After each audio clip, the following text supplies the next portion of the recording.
Si vous lisez ces lignes, vous avez probablement ressenti un changement sous la surface de votre quotidien, une agitation indéfinissable, le sentiment que votre vie actuelle est en quelque sorte étriquée par rapport à celle qui cherche à s'épanouir à travers vous.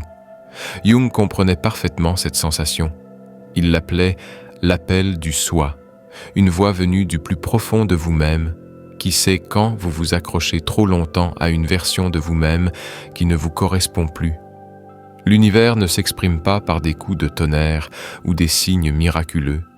Il s'exprime à voix basse, par des coïncidences trop précises pour être ignorées, par des portes qui s'ouvrent soudainement après des années de fermeture. Mais ces signaux n'apparaissent que lorsque vous avez atteint un certain seuil, non pas lorsque vous désirez le changement, mais lorsque vous êtes enfin prêt à en payer le prix. Nombreux sont ceux qui attendent toute leur vie le moment idéal pour se transformer. Ils attendent la certitude, la garantie que toutes les conditions soient parfaitement réunies. Mais Jung savait que la préparation ne survient pas dans le confort. Elle survient dans la rupture, dans une ouverture soudaine, dans le moment où rester où l'on est devient plus insupportable que de s'aventurer dans l'inconnu. Cette vidéo ne vous promet pas que la transformation est facile. Elle ne vous dira pas que l'univers récompense tout le monde de la même manière. Elle vous révélera plutôt les signes cachés qui n'apparaissent que lorsque votre âme est suffisamment mûre pour les reconnaître. Les indices qui montrent que vous ne souhaitez plus seulement une vie différente, mais que vous êtes enfin prêt à devenir une autre personne. Êtes-vous prêt à voir ce que l'univers a essayé de vous montrer depuis le début? Quand votre récit ne vous convainc plus vous-même, il y a un moment qui précède toute véritable transformation. C'est le moment où l'histoire que vous vous racontiez sur votre vie cesse soudainement d'avoir du sens. Pas d'un coup, mais progressivement, comme une photo trop longtemps exposée au soleil, dont les couleurs s'estompent jusqu'à ce qu'on ne reconnaisse plus rien. Jung appelait cela la dissolution de la personnalité, la chute du masque que vous portez depuis si longtemps que vous avez oublié qu'il pouvait être enlevé. Pendant des années, voire des décennies, vous vous êtes raconté une histoire particulière. Je suis responsable. Je ne suis pas du genre à prendre des risques. Je reste parce que l'amour est synonyme de loyauté. Je ne peux pas partir car on a besoin de moi ici. Ces histoires vous protégeaient. Elles vous donnaient un rôle à jouer, un scénario à suivre quand la vie semblait incertaine. Mais maintenant, quand vous répétez ces mêmes phrases, quelque chose en vous se rebelle. Les mots sonnent creux. Vous vous surprenez à expliquer vos choix aux autres et, même lorsque les justifications sortent de votre bouche, vous savez qu'elles ne sont plus vraies. Ce n'est pas de la faiblesse, c'est la préparation qui commence à se manifester. Le moment où vos excuses deviennent transparentes. Repensez à la dernière fois où vous avez défendu un choix que vous saviez mauvais pour vous. Peut-être que quelqu'un vous a demandé pourquoi vous restiez dans un emploi qui vous épuisait et vous avez répondu « C'est stable, j'ai besoin de sécurité ». Mais en parlant, vous sentiez le mensonge peser lourd sur vos lèvres, car la vérité, celle que vous n'étiez pas encore prêt à dire à voix haute, était que vous aviez peur. Peur de votre propre potentiel. Peur de découvrir que vous êtes capable de plus et d'en assumer ensuite la responsabilité. Ou imaginez une relation qui se meurt lentement depuis des années. Quand vos amis vous demandent comment vous allez, vous répondez « On essaie de régler nos problèmes, ça prend du temps ». Mais au fond de vous, vous savez pertinemment que vous avez abandonné tout effort depuis des mois. Vous ne faites que repousser l'inévitable, car la peur de la solitude vous paraît plus forte que la solitude que vous ressentez déjà. Jung avait compris que les êtres humains s'accrochent à n'importe quel récit, aussi douloureux soit-il, pourvu qu'il leur procure l'illusion du contrôle. Nous préférons la souffrance familière à l'inconnu. Nous choisissons la prison que nous connaissons plutôt que la liberté que nous ne pouvons encore imaginer. Mais la préparation commence au moment où votre ancien récit s'effondre sous le poids de ses propres contradictions. quand vous ne pouvez plus prononcer les mots sans vous sentir étranger à vous-même, quand les justifications sonnent absurdes, même à vos propres oreilles, la fissure qui laisse entrer la lumière. Il existe au Japon un art appelé kintsugi, qui consiste à réparer les poteries brisées avec de l'or. La philosophie sous-jacente est que la brisure et la réparation font partie intégrante de l'histoire de l'objet et doivent être mises en valeur plutôt que dissimulées. Les fissures ne sont pas des défauts, c'est par elles que l'or pénètre. Votre histoire qui s'effondre est votre moment kintsugi. Les fissures se forment non pas pour vous détruire, mais pour laisser entrer une vérité plus profonde. Jung pensait que la crise psychologique est souvent une percée psychologique déguisée. La structure qui s'écroule n'a jamais été conçue pour contenir la personne que vous êtes en train de devenir. J'ai connu une femme nommée Sarah qui a passé 15 ans à bâtir une carrière dans la finance. Elle y excellait, régulièrement promue, respectée par ses collègues et à l'aise financièrement. Mais vers la 12e année, elle a remarqué quelque chose d'étrange. Chaque dimanche soir, elle ressentait une lourdeur sur sa poitrine. Le lundi matin, elle devait se motiver pour sortir du lit. Elle se disait que c'était normal. Tout le monde redoute le lundi, pensait-elle. Mais l'angoisse s'intensifia. Elle commença à faire des cauchemars où elle était prisonnière de boîtes de verre, visible de tous mais incapable de parler. Un jour, assise en réunion sur les prévisions trimestrielles, elle se surprit à penser « Tout cela n'a aucune importance. Rien de tout cela n'a jamais eu d'importance pour moi. » Et à cet instant précis, toute son histoire, celle de cette ambitieuse professionnelle de la finance qui construisait quelque chose de significatif, se brisa comme de la glace sur le bitume. Elle n'a pas démissionné sur le champ, mais la faille était apparue. Et une fois qu'on a compris son propre parcours, on ne peut plus l'ignorer. 6 mois plus tard, elle est partie étudier l'architecture paysagère, une passion d'enfance qu'elle avait abandonnée car jugée peu pratique. Elle m'a confié « J'ai dû cesser de jouer un rôle et devenir celle que j'étais censée être depuis toujours. » L'insoutenable légèreté de voir clairement. Lorsque votre ancien récit s'effondre, vous entrez dans un état de désorientation. Vous ne pouvez plus vous appuyer sur les mensonges rassurants, mais vous n'avez pas encore bâti de nouvelles vérités pour les remplacer.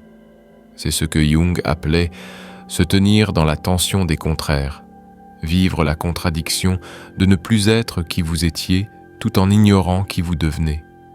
La plupart des gens ne supportent pas cet état. Ils inventent aussitôt un nouveau récit, légèrement différent du précédent, mais servant fondamentalement le même but. Éviter d'affronter la dure réalité de leur liberté et de leur responsabilité. Ils troquent un masque contre un autre sans jamais voir leur véritable visage. Mais si vous parvenez à rester dans cet inconfort, si vous résistez à l'envie de vous justifier, de vous expliquer ou de vous créer une nouvelle identité, quelque chose d'extraordinaire se produit.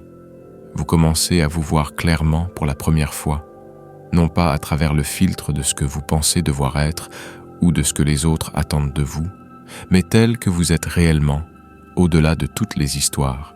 Cette lucidité est dérangeante car elle implique une responsabilité. Dès lors que l'on prend conscience d'être l'auteur de sa propre histoire, on ne peut plus blâmer les personnages, le décor ou les rebondissements de l'intrigue. Il faut alors soit modifier l'histoire, soit admettre que l'on choisit de la laisser telle qu'elle.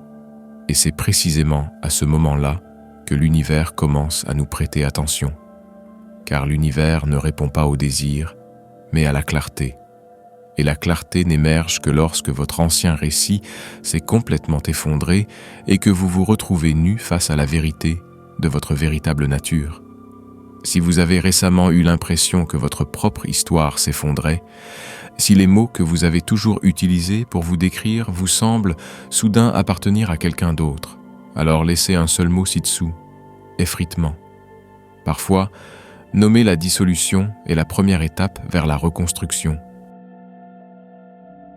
Quand votre corps refuse de faire semblant plus, et une fois votre histoire brisée, vous remarquerez quelque chose dans votre corps que vous ne pourrez pas faire disparaître par la seule force de votre volonté.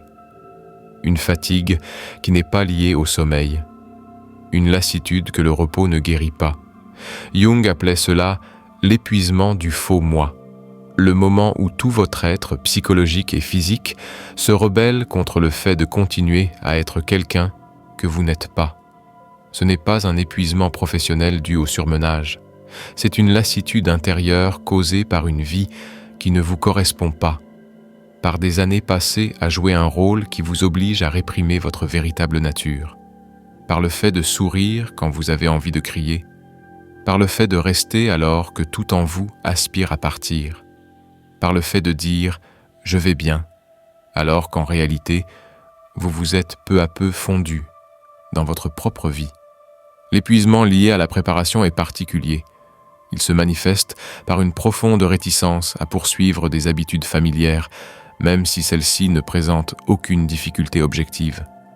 Au réveil, l'idée de revivre les mêmes conversations, les mêmes routines, les mêmes performances paraît insurmontable. Pas difficile. Insurmontable. Le corps refuse tout simplement de coopérer.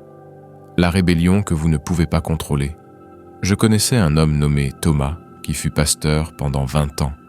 Il aimait sa congrégation, croyait en sa mission et se sentait appelé à servir. Mais vers la 18e année, quelque chose changea. Il se tenait à la chaire, prêt à prononcer son sermon, et sa voix se brisait, non pas à cause de l'émotion, mais à cause d'une incapacité physique à continuer à prononcer des mots qu'il avait pourtant répétés 1000 fois. Au début, il se croyait malade. Il consulta des médecins. Ils ne trouvèrent rien d'anormal. Le problème n'était pas médical, il était existentiel. Son corps savait avant même son esprit qu'il avait dépassé le cadre de son ancienne identité. Les mots qui avaient jadis eu du sens lui semblaient désormais être le texte d'une autre vie. Son épuisement était la voix de son âme qui disait « Je n'en peux plus, je ne le ferai pas ». Il n'a pas quitté l'église sur le champ, mais il ne pouvait plus ignorer le message que lui envoyait sa communauté. Moins d'1 an plus tard, il a démissionné, non pas par manque de foi, mais parce qu'il avait compris qu'il parlait au nom d'une institution plutôt que selon sa propre vérité. Il m'a confié « J'étais tellement las d'être celui que tout le monde attendait de moi que j'en ai oublié de me demander qui j'étais vraiment. » L'épuisement comme porte d'entrée vers l'honnêteté Jung pensait que le corps est plus sage que l'esprit conscient. Tandis que l'ego peut rationaliser, justifier et tromper, le corps réagit simplement à la vérité. Lorsque vous vivez en harmonie avec votre être profond, l'énergie circule naturellement. Mais lorsque vous vivez en contradiction avec votre nature, le corps retire de l'énergie comme mécanisme de protection. Cette fatigue n'est pas un signe d'échec, mais un signe d'intégrité. Votre corps refuse d'alimenter une vie qui ne contribue plus à l'épanouissement de votre âme. C'est comme une voiture qui cale lorsqu'on essaie de la faire rouler sans huile. Non pas pour vous punir, mais pour éviter des dégâts plus importants. L'univers guette cet épuisement, car c'est seulement lorsque vous êtes trop fatigué pour maintenir vos défenses que la vérité peut pénétrer.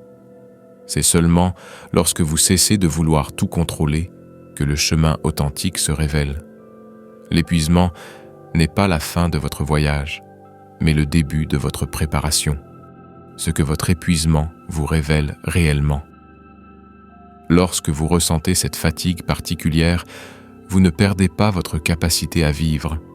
Vous perdez votre capacité à faire semblant, et cette perte, bien qu'elle ressemble à une faiblesse, est en réalité la première force véritable à laquelle vous avez eu accès depuis des années.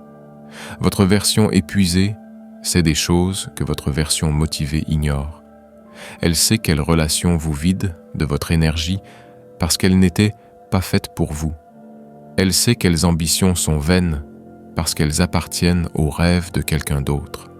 Elle sait quelles habitudes servent à compenser des besoins que vous vous êtes toujours refusé à reconnaître. Soyez attentifs à ce qui vous épuise le plus, non pas ce qui vous fatigue physiquement, mais ce qui vous vide de votre énergie. C'est là que votre âme tente de vous révéler le fossé entre qui vous êtes vraiment et ce que vous prétendiez être. Cet épuisement est une carte. remontez le fil et vous découvrirez le moment précis où vous avez choisi le confort plutôt que la vérité, la sécurité plutôt que l'épanouissement, l'approbation plutôt que l'authenticité. Et lorsque ce moment arrivera, vous comprendrez pourquoi l'univers a dû vous épuiser d'abord. Car ce n'est que lorsque vous êtes trop las pour continuer sur votre ancienne voie que la nouvelle se révèle. Ce n'est que lorsque vous cessez de fuir que la porte que vous cherchiez apparaît enfin. Si vous avez déjà ressenti cette fatigue profonde et inexplicable, celle qui vous fait remettre en question tous vos désirs, alors vous êtes peut-être plus proche de la transformation que vous ne le pensez. L'univers ne vous punit pas par la fatigue. Il vous prépare à la force nécessaire pour devenir pleinement vous-même. L'architecture cachée de vos pertes, et tandis que vous vous laissez envahir par cet épuisement, une nouvelle perspective commence à émerger. Vous commencez à porter un regard différent sur votre passé. Ce qui semblait autrefois être des échecs, des détours ou des années perdues se révèle soudain comme un apprentissage savamment orchestré. Jung comprenait cela comme la nature téléologique de la psyché. L'inconscient tend toujours vers la plénitude, même lorsque le conscient ne perçoit pas le schéma sous-jacent. Chaque relation douloureuse t'apprenait ce que l'amour n'est pas, afin que tu puisses un jour reconnaître ce qu'il est. Chaque emploi perdu t'éloignait d'un chemin qui t'aurait mené loin de ta véritable vocation. Chaque rêve brisé laissait place à un rêve plus profond, en accord avec la personne que tu devenais, et non avec celle que tu pensais devoir être. Il ne s'agit pas d'un déni spirituel, de prétendre que la douleur n'a pas existé ou que la perte était secrètement une bonne chose. La douleur était réelle, le chagrin était légitime, mais dans une perspective de préparation, on constate que rien n'a été vain. Tout a contribué à cette préparation, le poste que vous n'avez pas obtenu. Pensez à un échec précis qui vous a profondément affecté. Peut-être aviez-vous postulé à un poste que vous convoitiez ardemment.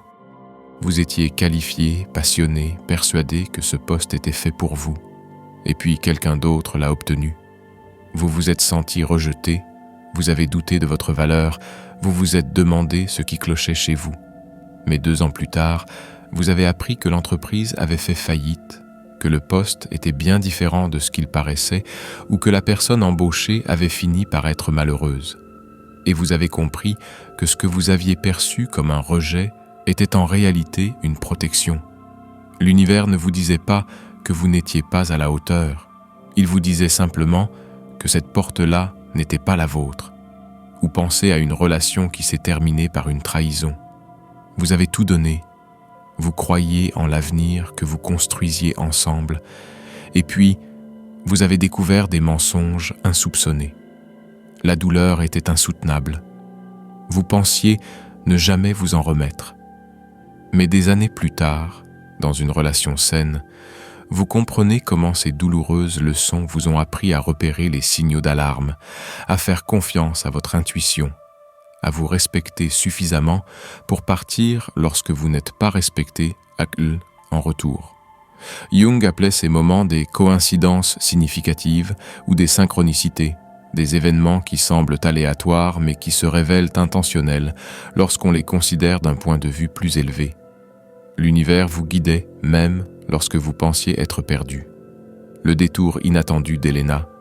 J'ai rencontré une femme nommée Elena qui s'était entraînée toute sa vie pour devenir danseuse professionnelle. Ce n'était pas qu'un rêve, c'était son identité. À 23 ans, elle a été acceptée dans une compagnie prestigieuse. Tout ce pourquoi elle avait travaillé si dur se réalisait enfin. Mais 6 semaines après le début de la saison, elle s'est déchiré le ligament croisé antérieur. Cette blessure a mis un terme à sa carrière de danseuse. Elle sombra dans la dépression, avec le sentiment que sa vie n'avait servi à rien. Pendant 2 ans, elle lutta pour trouver un sens à son existence. Elle enchaîna les petits boulots, les relations sans lendemain, se sentant complètement perdue. Mais durant cette période d'errance, elle commença à enseigner la motricité à des enfants handicapés, au départ simplement pour pouvoir payer son loyer. Un jour, alors qu'elle travaillait avec un enfant non-verbal qui, soudain, a souri pendant un exercice de mouvement, elle a ressenti quelque chose qu'elle n'avait jamais éprouvé sur scène. Un sentiment d'accomplissement qui ne provenait ni des applaudissements, ni de la réussite, mais d'une connexion authentique. Elle a compris que sa blessure n'avait pas mis fin à son parcours. Elle avait au contraire révélé sa véritable voix. Elle a repris ses études, est devenue thérapeute par le mouvement et anime aujourd'hui des programmes aidant les personnes ayant subi un traumatisme à renouer avec leur corps par la danse. Elle m'a dit « Je pensais que ma vie s'était terminée quand j'ai cessé de danser professionnellement, mais ma vraie vie, celle que j'étais censé vivre, n'a commencé qu'après cette fin. Le schéma que vous ne pouviez pas voir en le vivant. Lorsque vous atteignez le stade de la préparation, vous acquérez la capacité de voir le passé avec lucidité. Vous réalisez comment chaque erreur apparente était en réalité une correction nécessaire. Comment chaque porte fermée vous a mené vers une autre, ouverte, que vous n'auriez jamais trouvée autrement. Comment chaque personne qui a quitté votre vie a laissé place à quelqu'un de plus en phase avec vous. Comment chaque échec vous a dépouillé d'une identité trop étriquée pour ce que vous deveniez. Jung pensait que l'inconscient possède une sagesse qui surpasse de loin la planification consciente. Votre ego élabore des plans. Votre inconscient prend des dispositions. Et parfois, ces dispositions ressemblent à des désastres jusqu'à ce que le temps permette d'en percevoir le dessin plus vaste. Cela ne signifie pas que vous devez accepter passivement tout ce qui arrive. Cela signifie que vous devez cesser d'interpréter votre passé à travers le prisme de l'échec et commencer à le considérer comme une source d'apprentissage. Chaque instant de votre vie vous a préparé à ce moment précis, celui où vous êtes enfin prêt à incarner la version de vous-même que toutes ces épreuves ont contribué à préparer. L'univers ne vous donne pas ce que vous voulez quand vous le voulez. Il vous donne ce dont vous avez besoin lorsque vous êtes prêt à le recevoir sans le détruire. Et chaque échec vous apprenait à accueillir ce qui vous était destiné. Si vous repensez à votre plus grande déception, qui voyez-vous aujourd'hui que vous ne pouviez pas voir à l'époque? Notez-le ci-dessous. Parfois, exprimer ce don caché révèle à quel point vous êtes réellement prêt. Pourquoi tout devient plus difficile avant de s'améliorer, et une fois que vous considérez votre passé comme une préparation plutôt que comme un échec, un nouveau défi s'offre à vous. Dès l'instant où vous vous déclarez prêt, ne serait-ce qu'à vous-même, l'univers ne vous récompense pas immédiatement. Il vous met à l'épreuve. Jung comprenait cela comme énantiodromie, le principe selon lequel toute chose tend vers son contraire avant de s'intégrer. Avant l'expansion vient la contraction. Avant la percée, il y a l'effondrement. Avant de recevoir ce que vous désirez, vous devez prouver votre engagement. C'est à ce moment précis que la plupart des gens abandonnent leur transformation. Ils font un pas en avant et se heurtent aussitôt à une résistance, celle des circonstances, celle des autres, celle de leur propre psychologie. Ils interprètent cette résistance comme un signe qu'ils se trompent de voie, alors qu'en réalité, c'est la confirmation qu'ils sont sur la bonne voie. L'univers ne vous met pas à l'épreuve par cruauté. Il vous met à l'épreuve pour s'assurer de votre sérieux, car la transformation n'est pas un processus anodin. Elle exige de rompre des liens, de décevoir certaines personnes, de se défaire d'identités que vous avez portées toute votre vie. Si vous n'êtes pas véritablement prêt, si vous ne faites qu'expérimenter le changement, l'épreuve vous ramènera à la sécurité. Et c'est normal. Tous ceux qui aspirent à la transformation ne sont pas prêts à en payer le prix. Les 3 formes de test. La première épreuve est l'endurance. Dès l'instant où vous vous engagez à changer, tout ce qui était confortable deviendra inconfortable. Les vieux schémas s'intensifieront avant de disparaître. Si vous quittez une relation toxique, la personne concernée pourrait soudainement devenir plus aimable, vous amenant à remettre en question votre décision. Si vous changez de carrière, la pression financière pourrait augmenter précisément au moment où vous avez besoin de stabilité. L'univers ne vous dit pas de faire marche arrière. Il vous demande simplement « Êtes-vous déterminé, même lorsque c'est difficile ?» La deuxième épreuve est l'isolement. Lorsque vous changez, vous perdrez temporairement le contact avec votre ancien monde avant de trouver le nouveau. Vos amis ne comprendront pas. Votre famille s'inquiétera. Vous vous sentirez seul comme jamais auparavant. Ce n'est pas une punition, c'est une purification. L'univers écarte tous ceux qui n'étaient compatibles qu'avec votre ancien moi, faisant place à ceux qui résonneront avec votre nouveau moi. Mais d'abord, vous devez être assez fort pour rester seul. La troisième épreuve est la dissolution de l'identité. Vous atteindrez un point où vous ne saurez plus qui vous êtes. L'ancienne version de vous-même aura disparu, mais la nouvelle ne sera pas encore pleinement constituée.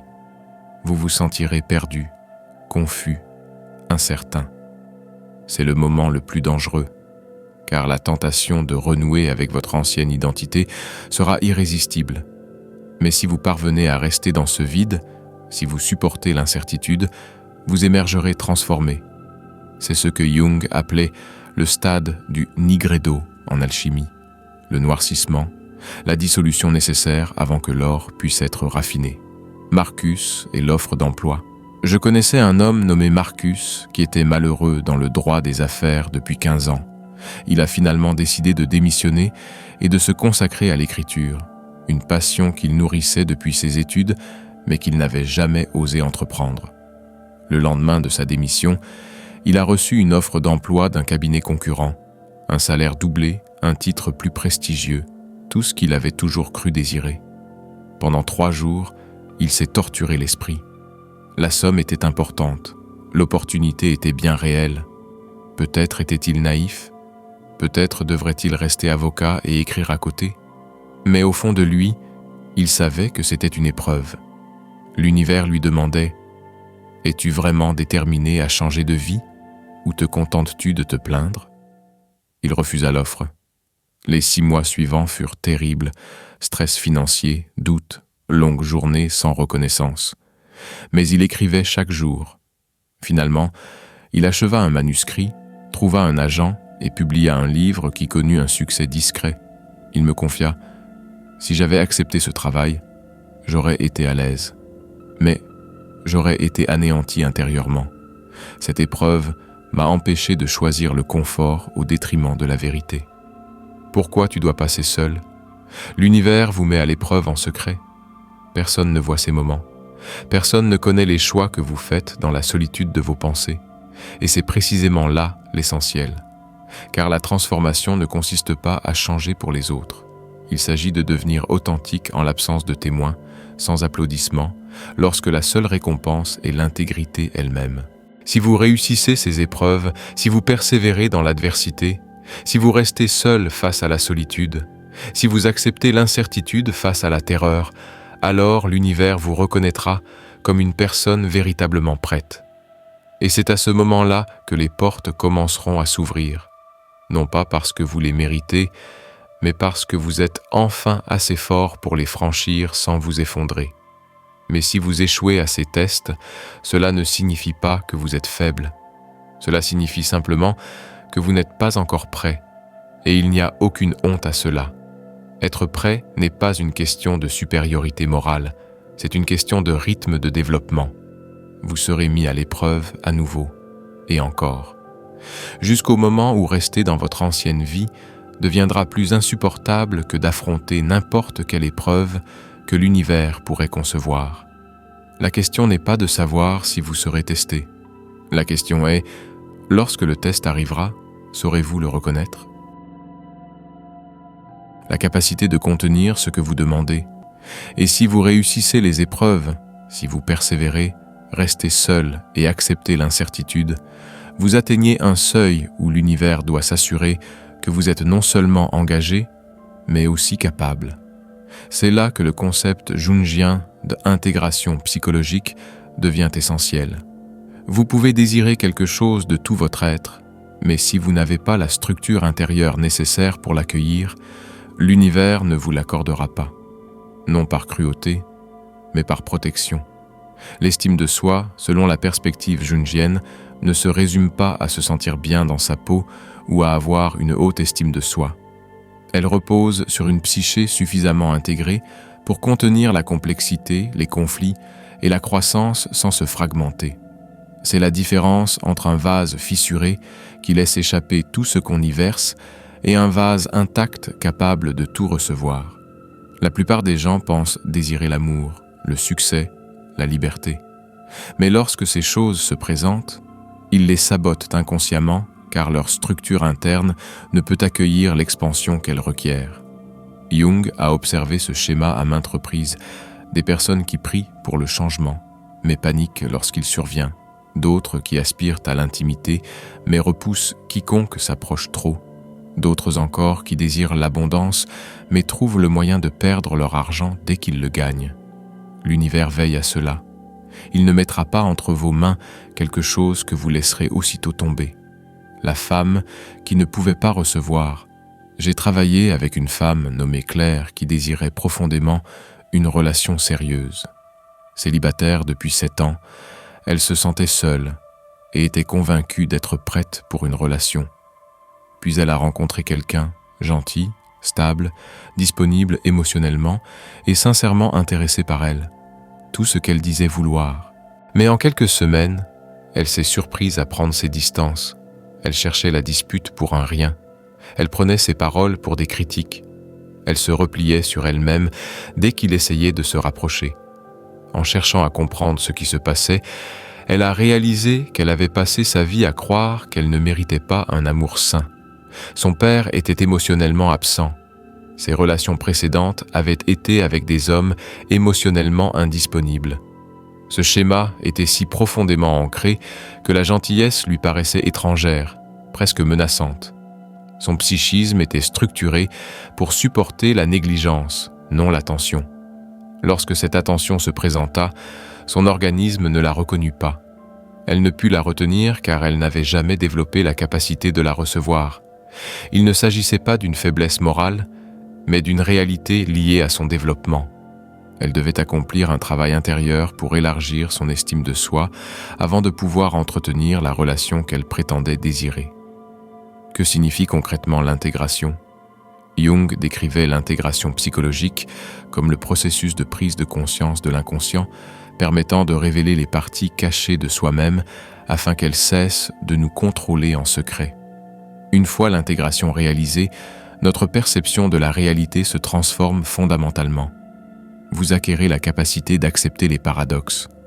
Vous n'avez plus besoin que les gens soient entièrement bons ou entièrement mauvais.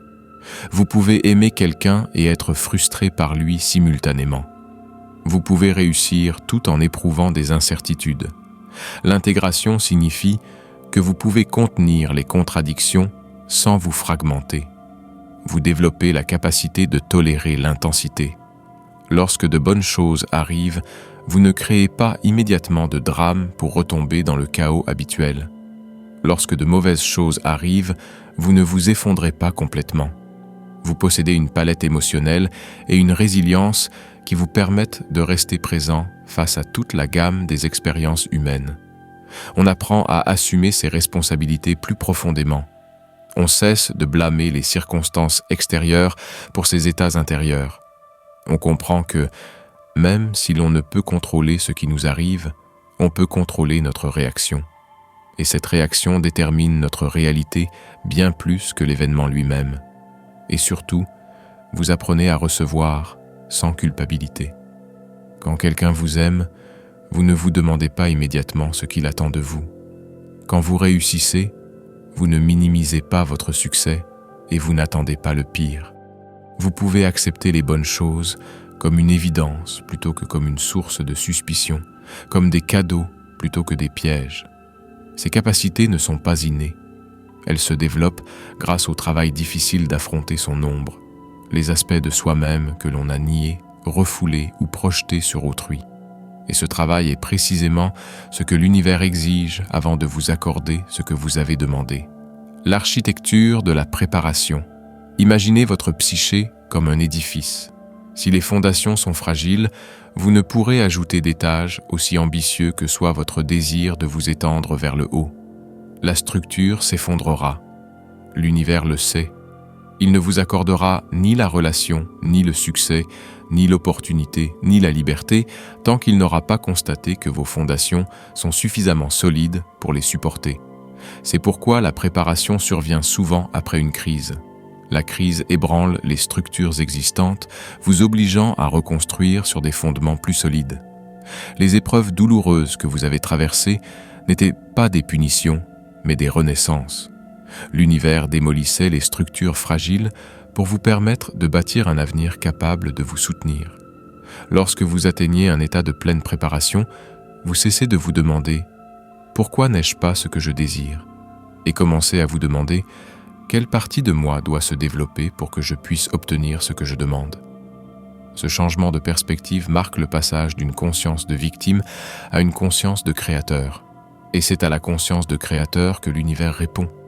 Si vous êtes prêt à cesser de blâmer les circonstances et à commencer à examiner votre propre capacité à accueillir la complexité, la croissance et la bonté, alors vous avez franchi un cap que la plupart des gens n'atteignent jamais. L'univers ne met plus votre engagement à l'épreuve. Il se prépare à vous l'accorder. Lorsque votre croissance menace leur confort, et à mesure que vous développez cette capacité, que vous intégrez votre part d'ombre et que vous consolidez vos fondations, un phénomène inattendu se produit. Vos proches commencent à résister. Non pas par manque d'amour, mais parce que votre transformation déstabilise tout le système auquel ils se sont habitués. Jung appelait cela l'inconscient social, les accords invisibles que les groupes concluent pour maintenir le même niveau de conscience et éviter que quiconque ne se sente mal à l'aise face à sa propre stagnation. Votre famille, vos amis, vos collègues, tous ont inconsciemment intérêt à ce que vous restiez la même personne. Car si vous changez, ils devront soit changer avec vous, soit se rendre à l'évidence. Ils choisissent de ne pas changer. Et pour la plupart des gens, être confronté à ce choix est plus difficile que de vous forcer à rester le même. Cette résistance se manifeste rarement par une opposition directe.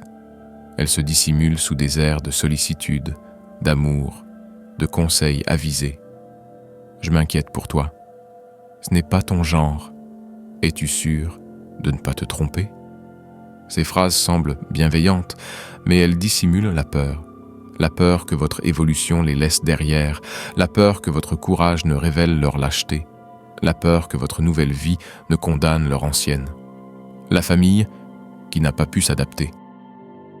Je connaissais une femme nommée Priya qui avait grandi dans une famille où tout le monde était médecin.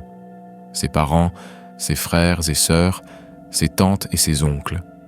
La médecine n'était pas seulement un métier, c'était l'identité familiale. Priya a fait des études de médecine pour leur faire plaisir, mais dès sa 3e année, elle a su que ce n'était pas sa voie. Elle voulait étudier la philosophie, enseigner, écrire. Elle aspirait à une vie consacrée aux idées plutôt qu'aux procédures. Quand elle a annoncé à sa famille qu'elle quittait la faculté de médecine, ils n'ont pas applaudi sa lucidité. Ils ont paniqué. Sa mère a pleuré. Son père a cessé de lui parler. Ses frères et sœurs lui ont dit qu'elle gâchait son avenir. Leur colère ne venait pas du fait qu'elle commettait une erreur, mais du fait que son choix révélait qu'ils ne s'étaient jamais demandé si la médecine était faite pour eux. Sa liberté les a forcés à prendre conscience de leur propre manque de liberté. Priya est partie malgré tout. Pendant 3 ans, sa famille lui a à peine adressé la parole. Mais finalement, quelque chose a changé. Un de ses frères a avoué avoir toujours rêvé d'être architecte, mais avoir eu trop peur de décevoir leurs parents. Sa cousine a confié être restée dans une spécialité qu'elle détestait, persuadée de n'avoir pas le choix. La transformation de Priya leur a permis de s'interroger sur leur propre avenir. Mais d'abord, ils devaient lui résister, car son courage était un miroir dans lequel ils n'étaient pas prêts à se regarder. Pourquoi la résistance est une confirmation ? Quand vous changez et que les autres résistent, cela ne signifie pas que vous avez tort. Au contraire, cela signifie que vous avez raison. Car une transformation authentique bouleverse toujours les systèmes. Elle rompt les contrats tacites. Elle oblige les gens à envisager des possibilités qu'ils ont longtemps ignorées. Et la plupart des gens confrontés à leur propre potentiel, préfèrent s'en prendre à celui qui le leur renvoie, plutôt que de s'atteler eux-mêmes à le réaliser. Jung a écrit « Le plus terrifiant, c'est de s'accepter pleinement. Et lorsqu'on commence à s'accepter pleinement, on devient terrifiant pour les autres, non pas par agressivité ou méchanceté, mais parce qu'on ne joue plus le rôle qu'ils attendent de nous. On ne gère plus leur malaise. On ne se fait plus petit pour qu'ils se sentent importants. Et cette absence de performance est si rare, si authentique, qu'elle déstabilise tous ceux qui la rencontrent. Comment aller de l'avant sans s'abandonner soi-même ? Face à cette résistance, la tentation est soit de retomber dans son ancien rôle pour rétablir l'harmonie, soit de se couper du monde et de s'isoler dans sa transformation. Mais Jung proposait une troisième voie, la différenciation sans rupture. On peut évoluer sans avoir besoin de l'approbation des autres. On peut changer sans avoir besoin de leur compréhension. On peut aimer les gens tout en reconnaissant qu'ils ne peuvent pas nous accompagner dans notre cheminement. C'est cela, l'amour mature. Éprouver de l'affection pour autrui tout en respectant la distance que requiert notre propre évolution. Certaines relations survivront à votre transformation. Elles s'adapteront et se réinventeront à votre nouvelle identité. D'autres non, et ce n'est l'échec de personne. Certaines relations sont faites pour durer toujours. D'autres sont faites pour durer aussi longtemps qu'elles l'ont fait. L'univers arrange les deux, et les deux contribuent à votre développement. Votre responsabilité n'est pas de mettre les autres à l'aise avec votre évolution. Votre responsabilité est d'évoluer et de respecter la dignité de leur propre choix. Évoluer avec vous, prendre du recul ou résister. Vous ne pouvez pas contrôler leurs réactions. Vous pouvez seulement contrôler votre engagement à devenir qui vous êtes destiné à être. Et lorsque vous allez de l'avant malgré leur résistance, quelque chose de remarquable se produit. Ceux qui sont censés rester se réajustent et vous retrouvent à votre nouveau niveau. Et ceux qui partent laissent la place à de nouvelles personnes, des personnes qui se reconnaissent en vous, en accord avec qui vous êtes maintenant, plutôt qu'avec qui vous étiez. L'univers ne vous enlève personne. Il réorganise votre vie pour qu'elle soit en harmonie avec votre propre fréquence. Et cette réorganisation, même si elle peut sembler une perte, est en réalité une preuve de précision. Si vous avez ressenti de la résistance de la part de vos proches lorsque vous avez commencé à changer, sachez que ce n'est pas un signe d'arrêt. C'est le signe que vous devenez enfin vous-même. L'isolement qui précède l'émergence. Alors que votre ancien monde résiste et que certaines relations se transforment ou s'effondrent, vous entrez peut-être dans la phase la plus difficile de la transformation, une profonde solitude. Mais il ne s'agit pas de la solitude de l'abandon, il s'agit de la solitude du devenir. Jung l'appelait la phase du désert, une période nécessaire de solitude où l'ancien moi meurt et où le nouveau moi se développe dans le silence. Cette solitude a quelque chose de particulier. Ce n'est pas l'absence de toute présence humaine qui vous pèse, mais l'incompréhension face à ce que vous traversez. Vos anciens amis ne peuvent saisir qui vous devenez. Votre nouvelle communauté n'est pas encore là. Vous existez dans un entre-deux, sans appartenir pleinement à aucun monde. La plupart des gens ne supportent pas cette phase. Ils s'empressent de combler le vide. Ils se lancent dans de nouvelles relations, s'entourent de personnes qui ne les connaissent pas vraiment et s'occupent sans cesse pour éviter le silence. Mais Jung comprenait que cette solitude n'est pas un problème à résoudre. C'est une initiation sacrée. C'est l'espace où l'on doit apprendre à se suffire à soi-même, car bientôt on sera appelé à accueillir les autres, et l'on ne peut donner ce que l'on n'a pas. L'enseignant qui a disparu.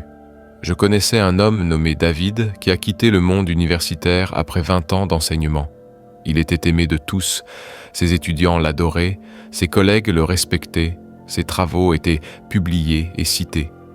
Mais il se sentait vide intérieurement, comme s'il jouait un rôle intellectuel stimulant tout en dépérissant lentement de l'intérieur. Alors il est parti, sans grande annonce, sans explication. Il est simplement parti. Pendant la première année, il ne parlait presque à personne. Il s'était installé dans une petite ville où personne ne le connaissait. Il passait ses journées à lire, à marcher, à méditer en silence. Des personnes de son ancienne vie prenaient de ses nouvelles. « Ça va ? Tu nous manques. Quand reviens-tu » Il ne savait pas comment expliquer qu'il n'était pas déprimé. Il était en pleine métamorphose. Et la métamorphose exige l'isolement. Durant cette période, il confia s'être senti plus seul que jamais, mais aussi plus honnête. Privé de son rôle de professeur adoré, de la validation de ses étudiants et de ses collègues, il dut se confronter à sa véritable nature, au-delà des apparences. Et il découvrit alors une personne totalement différente de celle qu'il avait incarnée pendant 20 ans. Après 18 mois, il a refait surface. Il a recommencé à enseigner, mais dans de petits centres communautaires auprès de populations qu'il n'avait jamais côtoyées auparavant. Des toxicomanes en rémission, des vétérans souffrant de stress post-traumatique, des adolescents déscolarisés. Ses anciens collègues ne comprenaient pas ce changement. Mais David n'avait plus besoin d'eux. Il était devenu quelqu'un qui n'avait plus besoin de la compréhension des autres, car il se comprenait enfin lui-même. Que fait réellement la solitude ? Jung pensait que la solitude remplit une fonction spécifique dans le développement psychologique. Elle supprime toute validation extérieure, obligeant à développer une validation intérieure. Elle fait disparaître les reflets que les autres nous tendent, nous forgeant ainsi notre propre perception de nous-mêmes. Elle atténue le bruit ambiant, nous permettant d'entendre peut-être pour la première fois la voix de notre être véritable. Dans la solitude, on commence à découvrir ce que l'on désire vraiment, par opposition à ce que l'on pensait devoir désirer. Libérés de l'influence d'autrui, nos véritables aspirations se révèlent. On réalise alors que certains de nos objectifs étaient empruntés à des personnes dont on recherchait l'approbation. On commence à percevoir nos valeurs profondes, ce qui compte vraiment quand personne ne nous observe, quand il n'y a pas de récompense, quand on ne retire rien d'autre qu'une paix intérieure. Ce sont nos valeurs authentiques et non celles que l'on affiche. Vous développez également votre capacité à vous apprécier vous-même. Vous apprenez à être pleinement présent à vous-même, sans distraction. Cette capacité est essentielle, car si la solitude vous est insupportable, vous préférerez la mauvaise compagnie à la solitude. Et la mauvaise compagnie entravera toujours votre transformation. Dans le silence, la voix de votre intuition se fait entendre. Lorsque le bruit extérieur s'apaise, votre sagesse intérieure s'exprime clairement. Vous commencez à vous faire confiance comme jamais auparavant, lorsque vous recherchiez constamment l'approbation d'autrui. Le don caché en exil. Il y a une raison pour laquelle chaque héros mythologique doit se retirer seul dans le désert. Moïse, Bouddha, Jésus, Mahomet, tous ont connu leur période de retraite spirituelle. Non pas que l'isolement soit intrinsèquement sacré, mais parce que la transformation exige un dépouillement qui ne peut avoir lieu que lorsqu'on est coupé de tout ce qui nous est familier. Ta solitude est ton désert. C'est le lieu où tu te débarrasses de toutes les identités construites pour les autres. C'est là que le malaise face à la performance devient tel que tu cesses enfin de jouer la comédie. C'est là que le silence devient si profond que tu peux enfin entendre la vérité la plus intime sur qui tu es. Et voici ce que l'univers observe durant cette phase. Allez-vous vous réfugier dans le confort ou resterez-vous dans l'inconfort suffisamment longtemps pour vous laisser transformer ? Car seuls ceux qui supportent la solitude sont prêts à une véritable connexion. Seuls ceux qui savent se taire sont prêts à parler avec autorité. Seuls ceux qui acceptent de ne rien être pendant un temps sont prêts à devenir pleinement eux-mêmes. La solitude prendra fin, mais pas lorsque vous la comblerez de distractions. Elle s'achèvera lorsque vous l'aurez pleinement vécue, lorsque vous en aurez tiré tous les enseignements, lorsque vous serez devenu si complet que vous n'aurez plus besoin des autres pour vous sentir entier.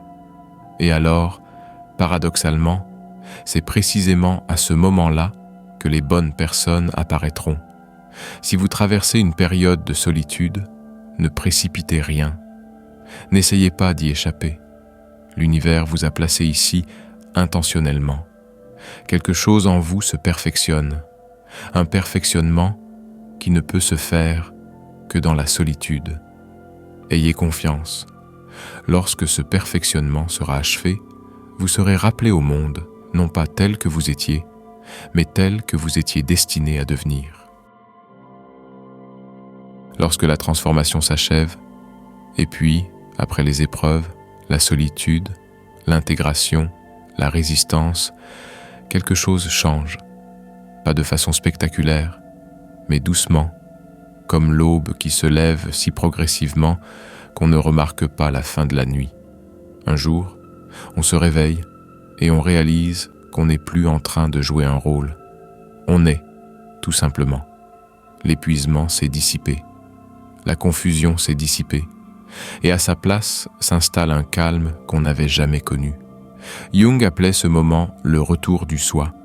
Non pas l'identité construite par l'ego, mais votre nature essentielle enfouie sous des années de conditionnement, de traumatisme et d'attente sociale. Il ne s'agit pas de devenir quelqu'un d'autre, mais de se souvenir de qui vous étiez avant que le monde ne vous dicte qui vous deviez être. Ce qui frappe le plus à ce stade, c'est sa simplicité. Il ne s'agit pas d'être sage, sûr de soi ou éclairé. Il s'agit simplement d'être présent, pleinement, totalement, indéniablement présent à sa propre vie. Et cette présence change tout. Qu'est-ce qui change à votre arrivée? Tout d'abord, vous vous apercevez que vous n'avez plus besoin de vous justifier. Il fut un temps où vous vous sentiez obligé de justifier chaque choix, de convaincre les autres de la validité de votre chemin, de défendre vos décisions face aux critiques. Mais maintenant, vous vivez, tout simplement. Si quelqu'un comprend, tant mieux. Sinon, ce n'est pas grave non plus. Leur incompréhension n'est pas votre priorité. Votre harmonie intérieure est si profonde que la validation extérieure est devenue superflue. Deuxièmement, vous cessez d'attendre la permission. Vous comprenez que personne ne viendra vous dire que vous êtes prêt, que vous en avez le droit, que vous êtes suffisant. L'univers n'envoie pas de message. Il ouvre simplement des portes à celles et ceux qui osent les franchir. Et vous êtes devenu audacieux. Non pas de manière ostentatoire ou agressive, mais avec la certitude tranquille de quelqu'un qui connaît sa propre valeur et n'a plus besoin qu'on la lui confirme. Troisièmement, vous développez la capacité de maintenir le calme. Dans un monde qui célèbre le mouvement incessant, vous avez appris que la force la plus profonde réside dans la capacité à s'arrêter. Vous ne réagissez pas à chaque provocation. Vous ne poursuivez pas chaque opportunité. Vous ne cherchez pas à combler chaque silence. Vous avez appris à vous asseoir au centre de votre être et à laisser le monde tourbillonner autour de vous sans vous laisser distraire. L'homme qui a cessé de poursuivre. Je connaissais un homme nommé James qui a passé ses 20 et 30 ans à courir après le succès, les relations, l'approbation. Il était constamment en mouvement, toujours en train d'essayer, toujours en train de jouer la comédie. Puis, à 42 ans, après une série d'échecs qui l'ont profondément marqué, il s'est arrêté. Non pas par défaite, mais par lucidité. Il m'a dit « J'ai compris que je courais après quelque chose que je possédais déjà. La paix que je recherchais était en moi depuis toujours, mais je ne la sentais pas, car j'allais trop vite. » Il a cessé de démarcher frénétiquement, de multiplier les rencontres, de remplir chaque minute d'activité. Et dans ce calme, les opportunités ont commencé à se présenter naturellement. Le travail idéal l'a trouvé. La relation idéale s'est construite naturellement. La communauté idéale s'est formée autour de lui. Il n'était pas devenu passif, il était aligné. Et l'alignement a un pouvoir d'attraction. Quand on cesse de courir après les autres, on commence à attirer ce qui nous est destiné. L'univers reconnaît celui qui a cessé de fuir et lui apporte ce qu'il désire. Votre plan original Jung croyait que chaque personne naît avec un schéma intérieur, une structure qui lui est propre et qui aspire à s'exprimer à travers sa vie. Mais la plupart des gens n'accomplissent jamais ce schéma, car ils sont trop occupés à se conformer à des modèles conçus par d'autres. Parents, culture, société, traumatisme. Tous ces éléments imposent des structures qui occultent le schéma originel. La transformation ne consiste pas à créer du neuf. Il s'agit de mettre au jour ce qui a toujours été là. C'est de l'archéologie, non de la construction. Vous creusez à travers des couches de conditionnement pour atteindre le fondement même de votre être essentiel. Et lorsque vous y parvenez enfin, vous le reconnaissez immédiatement. C'est un sentiment de chez-soi incomparable. Ce moi originel n'est pas parfait. Il n'est pas sans défaut, sans blessure, sans aspérité. Mais il est réel. Et le réel est toujours plus agréable que le parfait, car la perfection est une performance, tandis que l'authenticité est une présence. L'univers ne récompense pas la perfection, il récompense l'authenticité. Et l'authenticité ne peut émerger qu'après s'être dépouillée de tout ce qui est faux. L'invitation finale. Si vous avez parcouru tout ce chemin, à travers l'effondrement de votre histoire, l'épuisement, la douleur comme préparation, les épreuves, l'isolement et la résistance, alors vous savez quelque chose que la plupart des gens ignorent. La transformation ne consiste pas à devenir meilleur. Il s'agit de devenir authentique. L'univers ne t'a jamais rien refusé. Il attendait. Il attendait que tu deviennes suffisamment fort, suffisamment clairvoyant, suffisamment intégré pour recevoir ce qu'il a toujours eu l'intention de te donner. Et maintenant que tu as accompli ce travail, maintenant que tu as traversé l'épreuve et que tu en es ressorti non pas brûlé, mais purifié, tu es enfin prêt, pas prête pour une vie parfaite, prête pour une vie authentique, prête à vivre en accord avec soi-même plutôt qu'avec les circonstances, prête à créer plutôt qu'à réagir, prête à affirmer son autorité plutôt que de la chercher auprès des autres. Jung disait « Le privilège d'une vie est de devenir qui l'on est vraiment ». Vous venez de vous approprier ce privilège et tout ce qui suivra, chaque relation, chaque opportunité, chaque défi sera différent parce que vous êtes différent. Non pas parce que vous avez changé qui vous êtes, mais parce que vous avez enfin cessé d'être quelqu'un d'autre. L'univers vous a envoyé des signes depuis toujours. Vous êtes maintenant prête à les voir. Et si vous êtes resté jusqu'à ces derniers mots, peut-être savez-vous déjà ce que ce voyage a révélé. L'univers ne parle pas par des buissons ardents, ni par des annonces cosmiques. Il parle à travers l'effondrement silencieux de votre ancienne histoire, à travers l'épuisement qui vous empêche de continuer à faire semblant, à travers la douleur qui vous a ramené vers la vérité, à travers les épreuves qui ont confirmé votre engagement, à travers la solitude qui vous a préparé, à travers la résistance qui a prouvé que vous devenez authentique. Chaque instant de votre vie vous a mené vers ce seuil, le seuil où le désir se mue en préparation, où l'espoir se transforme en action, où le devenir se mue en être. Jung a écrit « On ne s'illumine pas en imaginant des figures de lumière, mais en prenant conscience de ces ténèbres. Vous avez pris conscience de vos ténèbres, vous avez affronté ce que vous évitiez, vous avez intégré ce que vous rejetiez.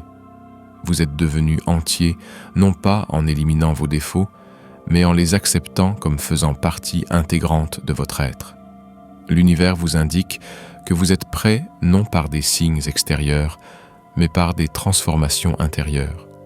Lorsque vous cessez de vous demander quand et commencez à vous demander comment, vous êtes prêt. Lorsque vous cessez de blâmer et commencez à créer, vous êtes prêt. Lorsque vous cessez de jouer un rôle et commencez à être, vous êtes prêt.